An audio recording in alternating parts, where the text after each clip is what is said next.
Hey, everybody. Welcome back to another episode of the Work Hard, Invest Harder podcast. I am your host, Justin Dixon, and I've got Ryan Hill on the podcast today. Super interesting. He spent 21 years as an educator, as a science teacher, and then a principal, and just 6 months ago left to be a full-time real estate investor. He is the COO of Suncrest Capital, and they focus on mobile home parks. They've got them across Kansas City, Idaho, and a few other states. So super interesting. They kind of started out doing syndication, so raising capital for each deal, and now they're launching an open-ended fund. But the fund model that they have is a little bit unique from what I've heard. So it's we dig into that a little bit, but yeah, super fascinating to have Ryan on the podcast, and let's welcome him in. Do you love your job, but want other investment options than your company's 401k and trying to pick stocks? If so, you've come to the right place. In this podcast, you will get actionable information for your passive real estate investment journey. Welcome back to another episode of Work Hard, Invest Harder podcast. Here's your host, Justin Dixon. All right, Ryan, man, thank you for being on the pod. Really great to have you here. Yeah, I'm looking forward to it. Thanks, Justin. Awesome. Well, let's jump right in. Give us kind of a quick overview of who you are and kind of, what you're doing in real estate. Yeah, for sure. So my current position, I'm Chief Operating Officer for Suncrest Capital. We specialize in mobile home communities, managing them and growing them, improving them. We have an RV park and a small retail center in Iowa. So, before that, this is now 6 or 7 months of full time in that position, in that role. So I've just recently transitioned from my W-2, which I was in education for 21 years, 13 years as a high school science teacher and coaching sports, and then became a elementary school principal for like the last 7 years of my journey in that field. And like during that time, I was also a real estate agent, a residential real estate agent for 13 years, kind of overlapping both. Had a great real estate partner who was also a teacher at the time. His teacher salary where we were living near Seattle was a little difficult to afford childcare at that point. So Got it. So needed to find another way to make some income. So that's when I started the residential real estate, right when the market crashed, about 2008. So that was sweet. That might have actually been a good time to start, because then at least you were able to cut your teeth, and then as the market kind of started to rebound, you at least kind of had some momentum, I guess, maybe. Yeah. I didn't have to rely on the real estate income, but right. The little bit that did come in was nice. But that time, and I think probably we're seeing it now with how the housing market is, it starts to weed out some of the realtors that kind of got in when it was smooth sailing and didn't know how to maybe navigate those rougher waters.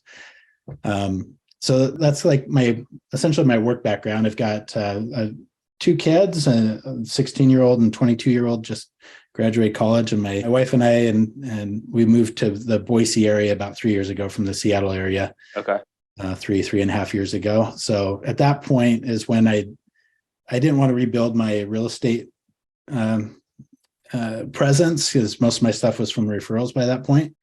I'd been researching mobile home parks and listening to podcasts, connecting with mobile home park owners, trying to get in on more of the investment side of multifamily. Okay.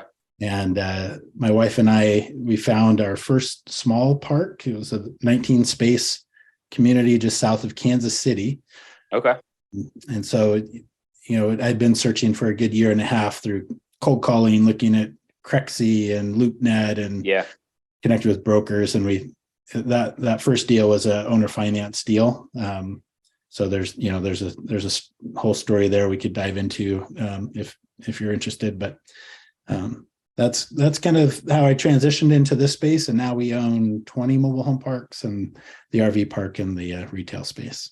Got it. And so I'm kind of curious as we'll definitely dive into a lot of that because it's there's a lot of interesting pieces because mobile home parks are not, when you talk about syndications and things like that, typically people are doing multifamily. That's what I do. So mobile home parks are, kind of interesting and a little bit diversified. So I guess maybe talk a little bit about kind of how did you figure out mobile home parks was kind of your area of focus? Because obviously you were doing residential sales, right? You were kind of a real estate agent, obviously, in addition to being an educator. And then, so how did you kind of land on mobile home parks as kind of like your niche? Yeah, that's a great question. So I had run into a couple of people that were involved in the industry, and it was something that was interesting to me. And then as they explained, like essentially, it's kind of like a horizontal apartment building where you can add floors to it. And like my real estate partner, Brett Bowman, he's more on the investor and the syndication side, but he likes to use that analogy that a lot of the communities that we purchase have, maybe 30-40% vacant lots that you can infill, bring a home in. And so you bring a home in, it adds anywhere from $30,000 to $50,000 of value to your property based on, just the cap rate and the lot rent and all that. But it was just through some happenstance with connecting with people that had ties to the industry. Yeah. It got me interested in it.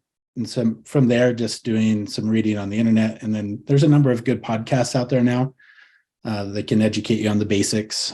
They don't necessarily, it's through a lot of rose-colored glasses. So you have to kind of know what I've learned those the hard way, unfortunately, but I think a lot of us have. Yeah. No, it's funny because I started out my wife and I bought a duplex that was our first investment back in 2019. And then we listen to Bigger Pockets like all the time. And so every episode, there's somebody that's super successful in a niche of real estate. And, Brandon Turner was kind of into mobile home parks at that point. So I was like, well, if it's good enough for him, might as well dig into it. And so we started sending mailers out to mobile home park owners. Just trying to, we were chasing the shiny object essentially, but it's super fascinating. So maybe people that maybe listen to this podcast are, they're W-2 workers. Typically they make good money. They want to find other passive investment options outside of, just the stock market and their company's 401k. Kind of the multifamily syndication space is fairly, standard or normal. Like there's a lot of people that do it. Mobile home parks are a little bit different. Maybe talk a little bit about the metrics, and are you guys syndicating these? Is that how you're financing or bringing in equity for these deals? And maybe just talk a little bit about the economics and some of the returns that you guys are seeing in the mobile home space. Sure. Yeah, most of these have been syndicated. So we've typically purchased portfolios. So anywhere from 2 to 6 of these communities combined. So the largest one we just closed on this last September, 6-park portfolio in Springfield, Missouri, which we already have a presence there and a foothold. So I think we're up to like 10 or 11 communities in that market. That was about an $18 million deal. Okay. So we raised about $8 million for investor money through a syndication. And so kind of the metrics we look for is if, especially for like a new market, 50 to 100,000 in population, 40,000 in median income and above, 100,000 plus in median home price. And the reason that's important is, we're looking to, our model is we don't want to own these homes. There are some that they want to own the homes, and there's a potential higher return, but I don't want to fix toilets and have more risk. It's like owning an apartment building, right? If you own the mobile home park, you just own the grass and the actual like cement. So yeah, and unfortunately, the utilities, which are pretty aged, that's true. Need replacing. But yeah, it's so we want to just rent the land essentially. So we're selling off these homes, and brand new mobile homes that we're bringing in are anywhere from 80 to 100,000 purchase price, right? For brand new ones. So you are competing against some of the single family homes if it's closer to that mark. But used ones, it can be anywhere from, handyman special for 10 or 15,000 up to 50,000 for a used home that's fixed up. So that's why it's important to look for some of those big metrics when you're entering a new market.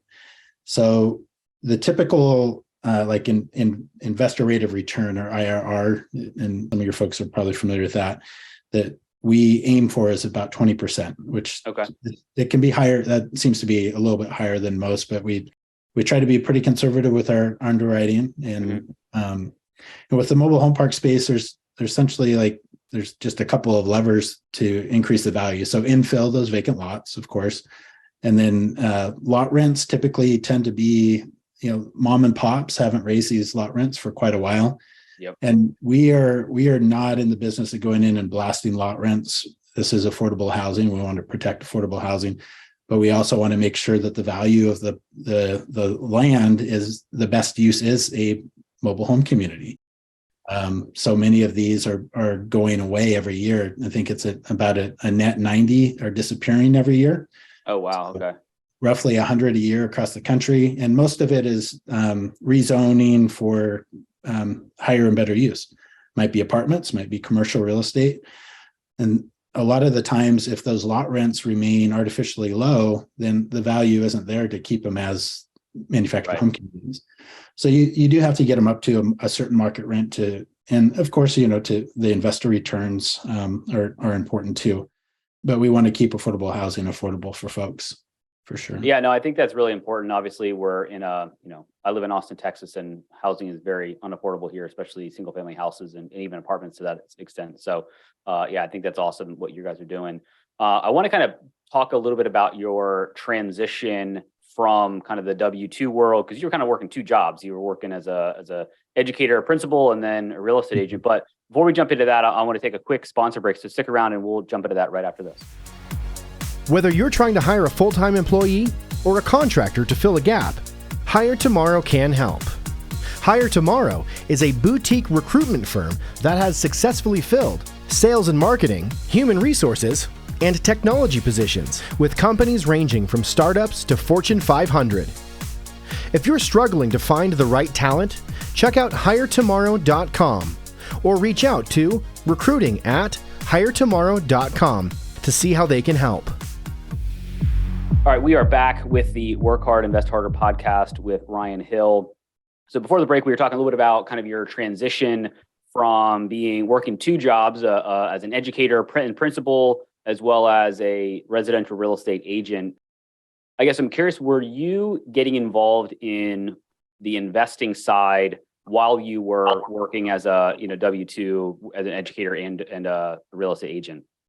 Yeah, I'd say like the investment side for that first part would be really it for my wife and I, and to get the down payment on that, we used a HELOC on our home. Okay. So I think it was 81,000, something like that. And as far as the transition goes, because it is really working two jobs and it can seem like two full-time jobs, I get home from my day job being a principal, and then I'm working on park operations, trying to source new deals, connecting with new investors. So early on, it was just me, really. Yeah. My wife was supportive, but trying to make those connections with people, sending out the mailers and licking the envelope, the stamps on the envelope. Yeah, right. And trying to follow up with that type of stuff, and then just figuring out how to create like an LLC and just the very basics, right, of what you need to do to help protect yourself with these types of assets and properties. So it was just a lot of time grinding on the business side of things, learning how to find deals, source deals off market, broker relations. So it takes time. It's a grind, right? But it's worked out. I saw the future of kind of where I am now in just working on real estate full time, and eventually, we'll get to a point where I can be more passive in an LP on our own deals and hire people that are doing the things that I'm doing. But right now, it's still building up this business and working on it that way. But yeah, it is like two full-time jobs. You just have to be prepared for that.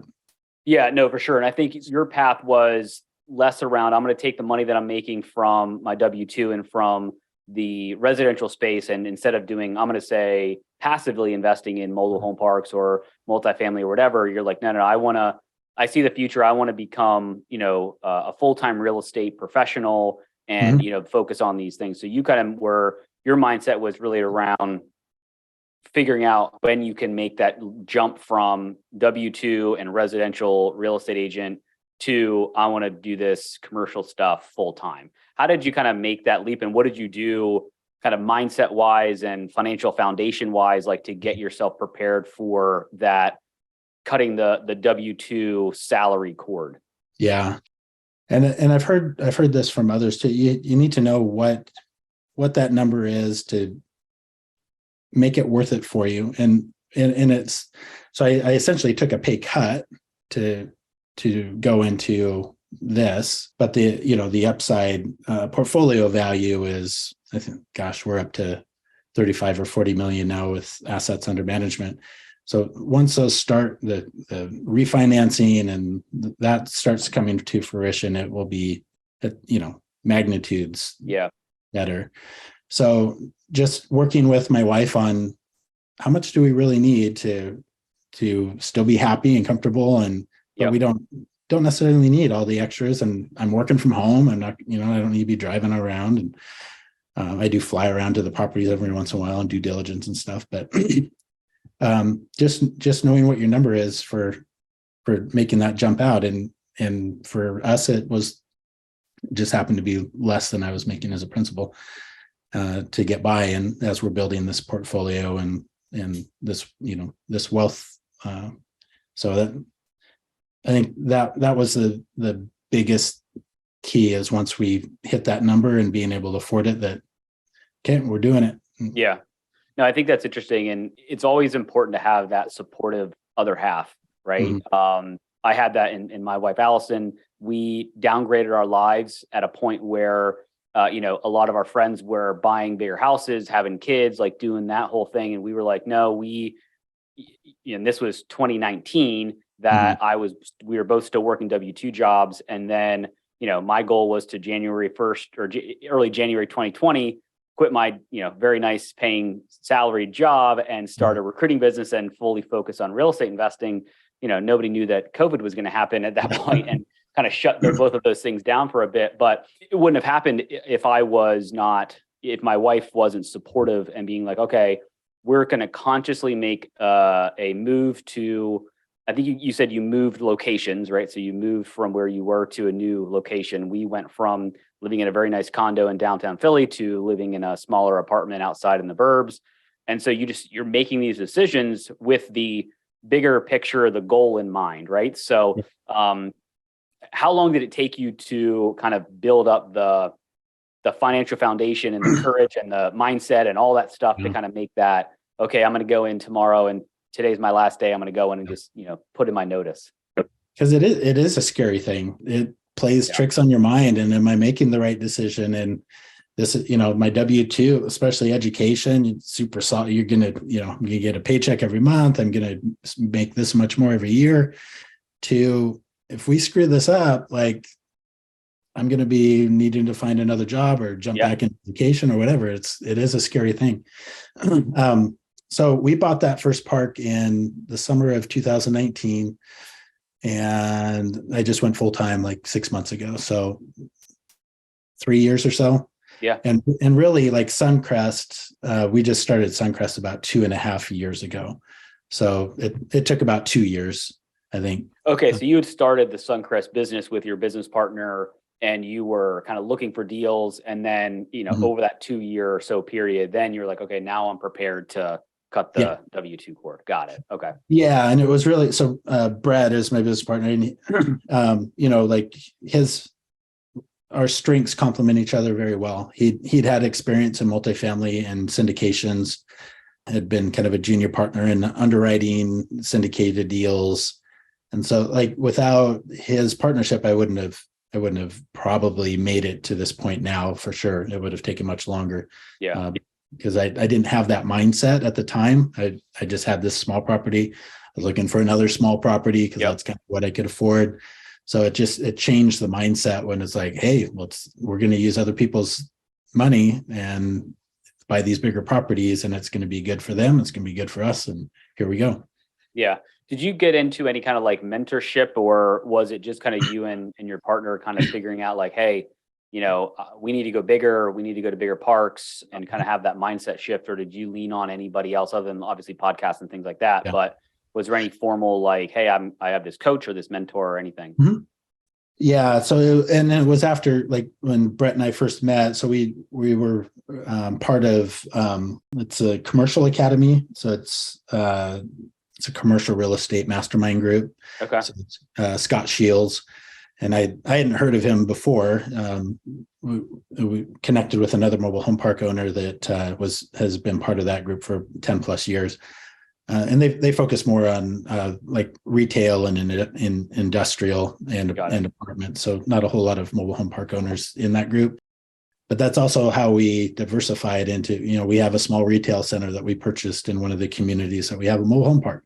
We would have never done that if we hadn't been part of the mastermind group and connecting with people that kind of stretched us and expanded our knowledge base and comfort level. Yeah, I think it's super important. When I jumped out in January 2020, prior to that, I had been underwriting the 100+ unit apartment complexes, and it was interesting and exciting to look at, but I had no idea what the heck I would do if I found one that made sense. Right? I had no track record. I didn't have the capital to do it. I didn't have a network of investors that were like, hey, yeah, I'll write you, $100, $200, $300,000 check to go after this multi-million-dollar project. So is it just you two in the business, you and Brett? We're the co-founders. We have a third partner, Matt. He's super important key partner with us. He's an underwriting genius, really. He would never tell you that, but he's like just very talented. So we've built up a team. We have VAs, virtual assistants, that help us with our underwriting out of India, that help do our bookkeeping, and just a ton of other tasks from the Philippines. Okay. So that's how we've been able to scale. I guess one of the mechanisms we've used to scale, but yeah. So anyway, it's helping us quite a bit by utilizing that type of talent for the price of. And how do you guys divide and conquer amongst the three of you? It sounds like Matt does the underwriting. You're the COO. Like, what's your role? Who's raising the capital from the limited partners? And who typically are they? Are they family offices, or are they just retail investors that are similar to people that listen to this podcast that are just hardworking people, have money, and they want to find other places to put it? I think it's all of the above as far as the investors we've been able to attract. So like Brett, he knows how to do the syndications. He's more on the investor relations. I've been able to meet a number of investors as well, but Brett speaks that language very, very well and understands. I'm on the operations side of things as my main role. So I oversee operational efficiencies and home sales, due diligence when we find a new community. Usually I'm leading that charge as well. And then Matt, he is mainly on the underwriting side, but he's also done some project management and due diligence alongside with me. So yeah. How long is your hold period typically? Are these obviously you're syndicating, so you need to return proceeds to your investors and I make sure their returns are there. But how long are your typical hold periods or business plan? So all of our underwriting for our syndications, and side note, we've started an open-ended fund, so I can talk a little bit more about that later. But for our syndications, they're 10-year holds. Our typical model is to refi by year 5, so anywhere between year 3 and year 5. Return 100% of investor money, and they still get the returns based on their percent of ownership. Like some of it is a 50-50. Most of the time it's like a 70-30 split. So 70% to the investors, 30% to the general partners. That'd be us. So any returns after that, it's still that 70-30 split that they'd be getting until the 10-year mark, where we either refinance again or we will choose to sell the properties. So if I'm a passive investor, I put in, call it $100,000, and I'm assuming I'm getting some type of cash flow return during that first 3-5 years. You refinance, I get my $100,000 back, And then it's kind of an infinite return for me because I don't have any capital in the deal, but I still own an equity chunk and I get a split of the equity or of the cash flow essentially. Exactly. So our typical is 8% on the investor return. And then it's, a waterfall after that. So it's that 70-30 split up to 20% IRR. And then after 20%, then usually we do a 50-50. So some of the listeners will understand that, others might have to. Yeah, no, that's waterfalls are, it's a different structure, and obviously there's hurdles that need to be hit to, change or get to the next level. Mm-hmm. So no, it's super interesting. And how what's the oldest property that you have, and meaning, have you got to the refinance phase yet to realize that, hey, yeah, we are able to return 100% of capital? Yeah. So since Suncrest just started like 2.5, 3 years ago, so our oldest properties are that old, basically. Okay, got it. 3 years. So we haven't refied any of those yet. My wife and I we've refied our first community, our first park, and used the proceeds to continue to develop that one and invest in such. But with the interest rates we've gotten on most of these were still when interest rates were good. Okay. So, we're going to weather whatever length we're in right now until interest rates come back down. But we feel like the timing will be just about right for that 3 to 5 year mark. Yeah, probably close to that 5, especially from the earlier ones, probably. But yeah. Yeah. But we underwrite with our assumptions on the refi. So say we've gotten like a 3.5% on a 4-park portfolio, but our exit is at a 6%. And that was 2 years ago when we were underwriting that. So, and that's kind of where we're at right now. We could get a 6% interest rate on a loan. So we typically are pretty conservative on underwriting, and what we found is we're hitting our underwriting model pretty well, like even with where we're at right now with the economy. But yeah, I wanted to kind of touch on that a little bit because we're recording this late February 23. Interest rates are high, inflation's still high, and there's looming recession and fears out there, all that stuff. What's your outlook for this year as far as like, are you guys still looking for deals, or are you kind of sitting on the sidelines waiting for this kind of to shuffle, settle itself out? Yeah, great question. We're underwriting deals every week. We probably have, since January 1, have probably underwritten 24 deals. Okay. We've made offers on maybe 5 or 6 of them, and none of them have been accepted. Got it. So what we're seeing is that seller expectations have not caught up to the reality of the market and the interest rates. Okay, I was going to ask about that because I'm seeing similar in the multifamily space, is that there's less deal flow right now than there was at this point last year. Obviously different economic circumstances. But yeah, I've underwritten a few deals this year, and the brokers were even saying, I don't think we'll get anywhere near the asking price, but that's what they want me to go with, and that's what I'm going with. So yeah, I think there's still a realization that sellers, they're a little bit higher than maybe what a buyer is really interested in. So because I've seen a number of price reduction emails come out from brokers like, hey, we're willing to take a little bit less if you're still interested.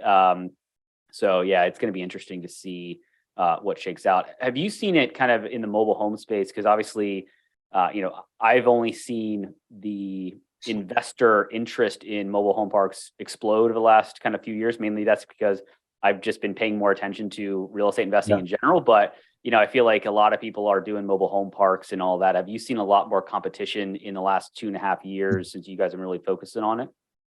Yeah, even from like 3.5 years ago when we bought that first park, like the interest level is, and I guess just the awareness has gone way up. The number of podcasts that have started within the last 2 years has been kind of exponential from the 2 or 3 that were around from the beginning. So it's just, and like the Brandon Turners of the world and Open Door Capital. And, as soon as he started talking about the mobile home parks on Bigger Pockets when he was still hosting, I was like, Brandon, no, don't. Yeah. I mean, that's how I started to look into it. Just because you start to hear things, you're like, wait, am I missing something here? Should I be chasing this and going after it? And so, I'm sure there's a lot of people that heard that same podcast that I heard and heard him talk about it. And it's like, I guess I should look into mobile home parks. I have no idea what they are or how to, monetize them, but maybe I'll start. Yeah. So I think that consolidation is happening right now. So from a couple of people that I respect their opinions on that, Ryan Norris, he's a podcast called Mobile Home Parks in Real Life. It's probably the most realistic. Like it's not all roses. Like it, right. Stuff's going to happen. And yeah. So anyway, he was saying a few months ago that, we're within maybe a 5-year window of this consolidation because there's big money players and REITs that are buying up bigger parks. I think there's still going to be space for these smaller, like 10 to under 50 spaces. Okay. That kind of the average person can still find and get into. The biggest ones or the bigger ones, those are being consumed pretty quickly by bigger companies. Yeah. So, similar to what we saw maybe in self-storage 20 years ago is happening now in the mobile home park space. Got it. I want to touch a little bit on, so you're doing kind of deal by deal syndications, right? So similar to what I do with multifamily, we some of the people in the group find a deal. We all think it looks good. We go out to our investors and see who's interested in investing, and they're invested in that specific deal. So it sounds like you said you're starting an open-ended fund. Yep. So for those who don't know, maybe talk a little bit about how you kind of made the decision to move into the fund model, and maybe what are the differences that an investor is going to see from a return perspective, because obviously they're going to be giving you money without knowing, okay, what deals are going into, and you're kind of responsible for being, putting their money in a good deal kind of a thing. So maybe talk about that. Yeah, the fund model, it is going to be different. So we're looking for a little bit of a different deal type in there from a financial perspective. So like a 10% cash on cash. We're still looking for the 20% IRR or higher. So we have these parameters for the fund. It acts more like a mutual fund. So, okay.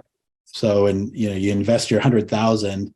There are mechanisms that you can pull your 100,000 out if you want, but essentially you're buying shares into the fund.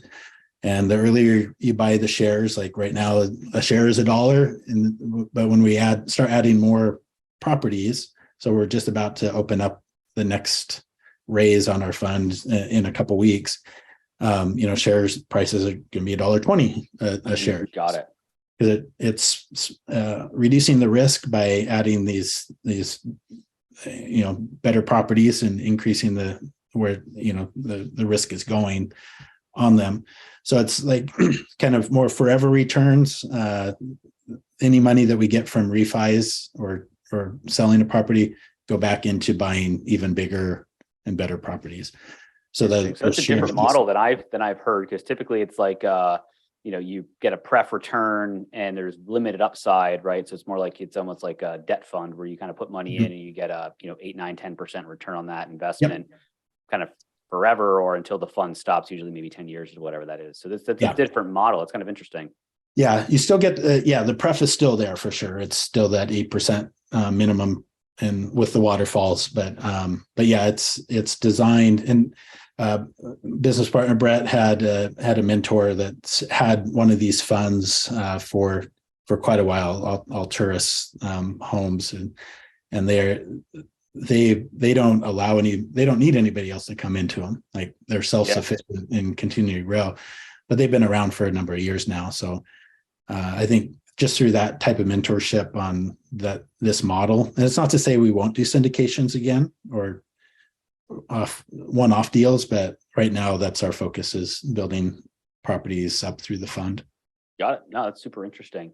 So I want to kind of have you go back and kind of think about, put yourself back in the W-2 kind of worker mindset. So, a lot of people listening to this podcast, as I've mentioned, they're probably listening to this on their commute to work, or maybe they're out for a jog or whatever, but they want different options. What's a good kind of first step to getting into the real estate investing game from a passive perspective? Because obviously, it's easier to get into it passively, right? Because you just kind of need to have cash to do it. But what do you think is kind of a good first step as people start to think about there's obviously a lot of options out there, and there's a lot of people like us that are syndicating deals or raising money for deals and all that. So, what would you think you would recommend?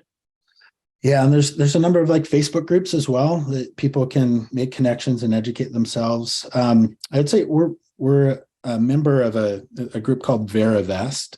I don't know if you've heard of them. No. So they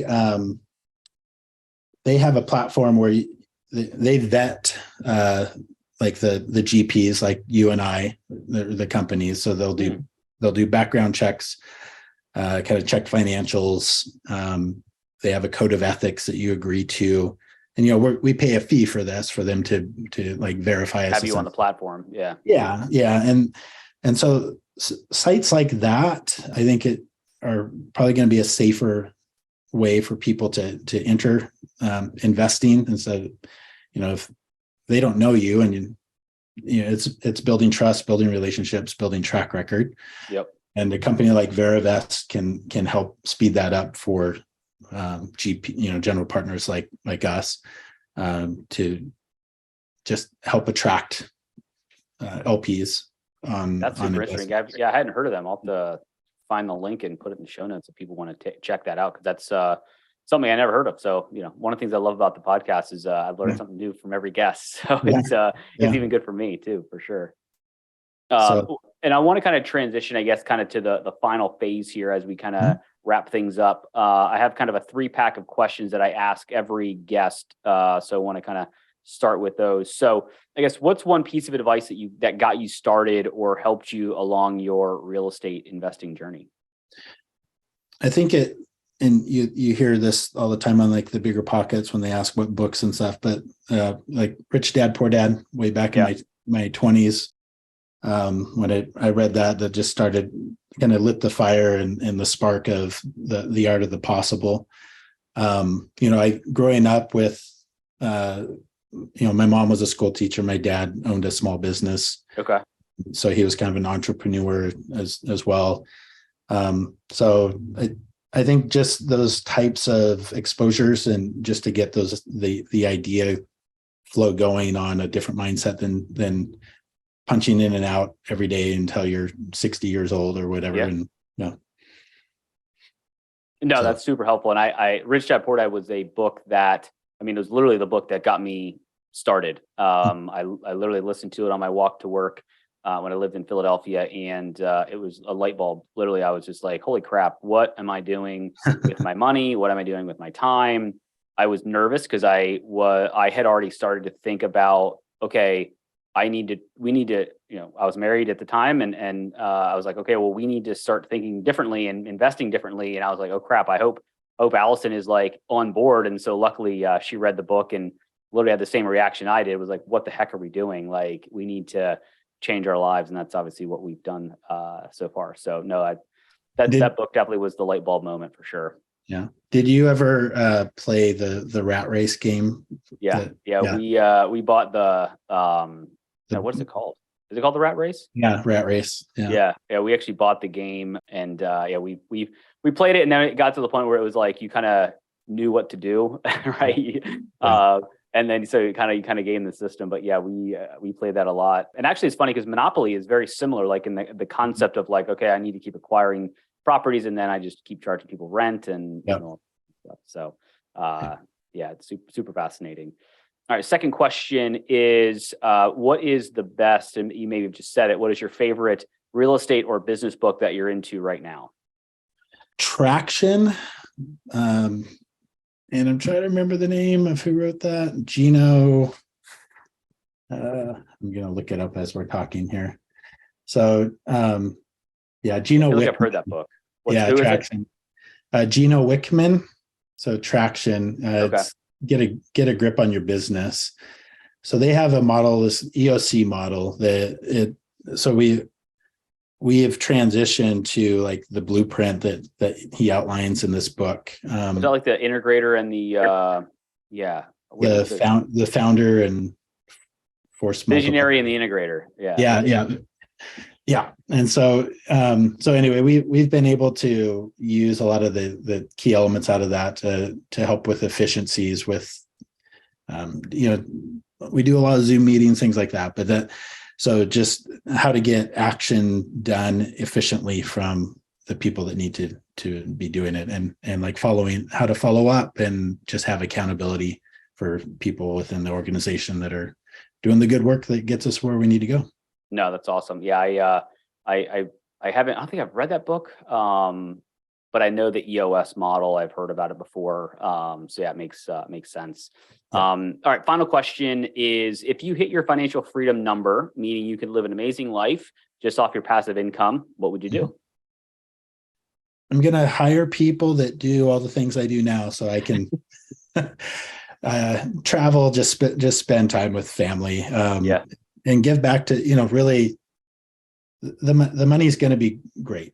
It will, it'll afford a great lifestyle, but it's really how are we able to give back to others? I love being able to mentor others, people that were where I was 5-6 years ago, and just starting to think about it. So people can schedule time with me whenever I have availability, and I'm happy to kind of meet them where they are. I've had some great relationships that have lasted a long time. Some have just been able to kind of help here and there and on their way. But that's really what fulfills me is being able to help others with whatever goals that they're after. Awesome. Yeah, no, I think that's brilliant. And I guess as we close out here, how can people kind of get in touch with you? And we'll put all your socials and all that fun stuff in the show notes. But what's the kind of best way to kind of link up with you? Yeah, so just our webpage is probably the hub. So it's just suncrestcap.com. Okay. That's my email is ryan@suncrestcap.com. Just use Calendly to schedule some time, whether you're interested in anything we've talked about or growing your own real estate portfolio or investing. Like if you're interested in investing in these things, happy to talk to you about that too. Awesome, man. Ryan, I really appreciate you being on the podcast. It's been a pretty awesome adventure, kind of learning about your journey, going from education to, full-time into commercial real estate and mobile home parks. So no, I really appreciate you being on. Yeah. Thank you, Justin. Awesome. No, I hope everybody took something away from this episode, and I've got another one dropping soon. So keep listening. Ryan, man, talk to you soon, man. Really appreciate it. Yeah. Have a great day. Yeah. I hope you got value out of this episode of the Work Hard, Invest Harder podcast. Your one-stop shop for education on how you can continue to work hard in your career and have different options to invest even harder. If you took anything away from this episode, please leave a written review. I read every review as it helps me serve you better. If you're listening to this podcast, it means that you want to grow your passive real estate portfolio. The easiest way to do that is to join our investor club by heading to greatventurecapital.com/invest. The link is in the show notes. See you on the next episode.